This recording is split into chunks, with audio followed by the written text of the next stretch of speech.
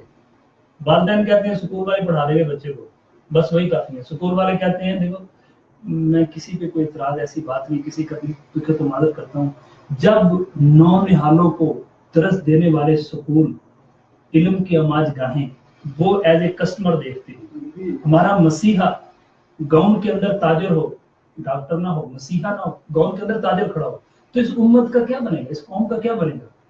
لیکن یہ بھی کیسے پیدا ہو گئے کہ یہ بھی جب گھر میں آنکھ کھولتے ہیں تو باپ نے کہا فلاں کا بیٹا پڑھ کے یہ کچھ کر گیا، وہ ڈاکٹر بنا تو اتنا پیسہ کما لیا، فلاں سیٹ پہ بیٹھا ہے تو اس نے کندھے پہ سٹار لگے تو یہ کچھ کمایا، تو نے کیا کیا؟ اب یہ یہاں والدین نے اپنی ذمہ داری سے منہ چڑھایا، والدین نے بچے کی تربیت نہیں کی، سارا بچہ سکول والوں کے پاس چھوڑ دیا، سکول والے اسے سبق یاد دلائے، اسے پڑھائی یا تربیت کرے۔ پھر تربیت کا پہلے فقدان ہمارے گھر سے شروع ہو۔ میرے بچوں کی تربیت میرے ذمہ ہے، میں اپنی دکان کو سارا وقت دے دیتا ہوں، گھر آ کے ٹی وی دیکھنے میں وقت دے دیتا ہوں، تھوڑا سا فرصت ملے تو دوستوں میں وقت صرف کر دیتا ہوں، اور آج کل موبائل اور فیس بک بھی آ گیا۔ تو کہنے کا مطلب کہ سب سے پہلے میں نے اپنے بچوں کے ساتھ ظلم کیا۔ اچھا نہیں، اس میں جو ہمارے عالم دین ہے ان کے بارے میں بڑی خوبصورت بات کی ہے کہ ولا تشتروا بآیات ثمنا قلیلا، تھوڑے کی قیمت پہ آیات نہ بیچنا، یہ بھی تو اگر ہمارے علمی اور مذہبی لوگوں کی اور آج سے کب آ گیا سر؟ پتہ کیا یہ اب یہ نہیں، ہمیں اپنی عملی زندگی میں ملتے ہیں نا، وہ لوگ ملتے ہیں جو تھوڑے تھوڑے مفادات کے لیے، یعنی ہم لوگ جو ہے نا کہ کیسے یعنی قرآن کو بنیاد بنا کے، قرآن تعلیمات کو بنیاد بنا کے، جیسے آپ فرما رہے تھے کہ طریقوں پہ جھگڑا ہو جاتا ہے، پھر جناب کسی یعنی ہم اختلاف رائے پیدا کرنے کے لیے بھی تو ہم جو ہے نا جی ہمارا رہتے ہیں نا۔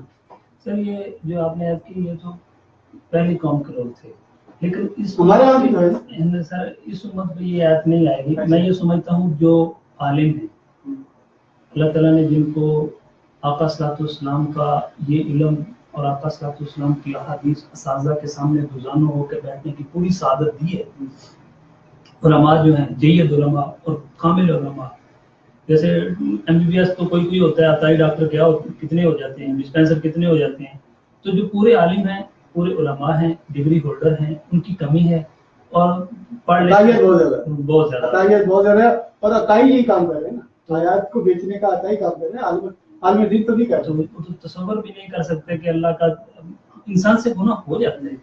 تو لیکن میں یوں نہیں کہتا کہ بھی انسان، ہم سارے علماء جو ہے وہ متقی پرہیزگار کسی کبھی کبھی نہیں، لیکن میں یوں کہتا ہوں کہ میرا یہ ایک دل کا ایمان تقویٰ ہے کہ اللہ نے علماء کی شان بیان کی ہے اور علماء ایسا کام نہیں کرتے۔ اچھا کیا میسج دینا چاہیں گے؟ یہ کہ بہت سے لوگ، بہت سے ہمارے فیس بک پہ جو لائک کرنے والے دوست ہیں آپ کو سن رہے ہیں، پوری دنیا میں ایک میسج آ رہا ہے، آپ کا کیا پیغام دینا چاہیں گے؟ سر پہلے تو آپ کا شکریہ، آپ نے یہ سعادت کا موقع دیا، اللہ آپ کو ہدایت دے۔ میں تو یہی کہوں گا جو اپنے استادوں سے سیکھا، ابھی سب سیکھ رہے ہیں، سیکھنے والے ہیں، کہ اپنے سینے کو کھلا رکھیں، برداشت کرنا، سہ جانا، پی جانا اور معاف کر دینا، یہ وہ صفات ہیں جو آل اطہار سے، اہل بیت سے، آقا صلی اللہ علیہ وسلم سے ہم سب کو یہ ملی ہیں، اور آج انہی کا فقدان ہے۔ یہ صفات اندر پیدا کرنی ہے۔ بول کے جواب دینا بڑا آسان ہے، لیکن چپ کر کے جواب دینا بڑا مشکل ہے۔ جیسے ہم سارے بولنا سیکھتے ہیں، اسی طرح ہم کس طرح چپ رہنا بھی سیکھیں، سہ جانا، پی جانا، برداشت کر جانا، کچھ نہ کہنا۔ اور اللہ تعالیٰ ایک اور بات ہے، ہم اپنے بارے میں صفائیاں زیادہ نہ دیا کریں، زیادہ صفائی دینے سے آدمی نکھرتا نہیں ہے، چپ رہنے چپ رہنے سے بھی نکھر جاتا ہے۔ اور اس وقت اخلاق کا جو ایک پہلو ہے وہ برداشت کرنا، اللہ تعالیٰ ہم سب کو اپنے فضل سے یہ نصیب فرما دے، اور آقا صلی اللہ علیہ وسلم کی زندگی کا عمل ہمیں نصیب فرما دے۔ سامعین محترم، یہ تھے ہمارے آج کے مہمان جناب مولانا محمد الیاس ندیم صاحب، جو مجھے پوری گفتگو میں جس خوبصورتی جس میں زیادہ نظر آئے ویسے بہت سی ساری باتیں بہت اچھی بہت پیاری، وہ تھی کہ انسان کا اپنی غلطیوں کا احساس کر کے اللہ کے حضور اللہ سے توبہ مانگے، اور کہتے ہیں کہ جب پکارنے والا مجھے پکارتا ہے، یعنی اللہ کو پکارتا ہے، میں اس کی دعا ضرور قبول کرتا ہوں۔ سامعین محترم، توبہ کا خیال خوش بختی کی علامت ہے، اور توبہ تبھی ممکن ہے جب ہم لوگ اپنی غلطیوں کو، اپنی خامیوں کو، اپنی گناہوں کو مان کر اللہ کے سامنے اپنے ہاتھ ڈال سکیں۔ خدا کرے ہم سب اسلام کی روشن یہ تعلیمات ہیں، محبت اور جوڑنے والی یہ تعلیمات ہیں، پیار اور اخوت پیدا کرنے والی تعلیمات ہیں، ہمیں ایک بنانے والی جو تعلیمات ہیں، ہم ان کی عمل پیرا ہوں، تاکہ ہمارا ملک، ہمارا سماج، ہماری امت اور ہماری انسانیت ایک خوبصورت پھول کی مانند، جہاں امن ہو، پیار ہو، محبت ہو۔ اسی پروگرام کے ساتھ، اسی دعا کے ساتھ، اسی خواہش کے ساتھ آپ سے اجازت چاہوں گا۔ خوش رہیں، خوشیاں بانٹتے رہیں۔ اللہ حافظ۔